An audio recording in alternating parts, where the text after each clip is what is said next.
It reads like a list from British manufacturing's dark days of the 1980s, when job losses constantly filled news bulletins.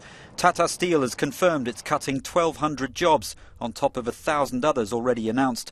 On Monday, Caparo Industries went into administration, threatening 1,700 posts. Earlier this month came news that more than 2,000 jobs would go on Teesside. Altogether, 1 in 6 jobs in Britain's steel industry is under threat. A far cry from the days when the country dominated global steel production.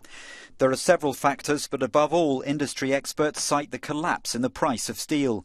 Tata says imports into Europe have increased massively, especially from China, and Chinese dumping of cheap steel is partly blamed for the price fall. But what we do know is that the prices that they're able to sell at do undercut those in the UK. Now, obviously, an element of that is just a cheaper labour force. They're able to produce things at a cheaper cost. That's the nature of markets. They'll be able to produce more and get a larger market share.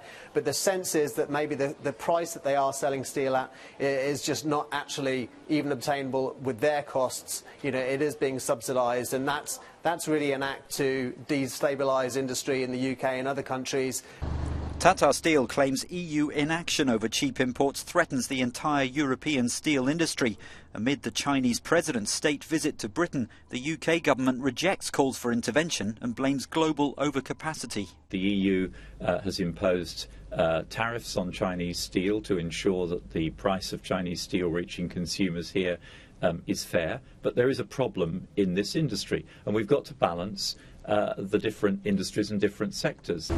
The British government says new business deals with China will create nearly 4,000 jobs. Small comfort perhaps to those who fear a devastating impact of widespread job cuts on towns and communities built on steel.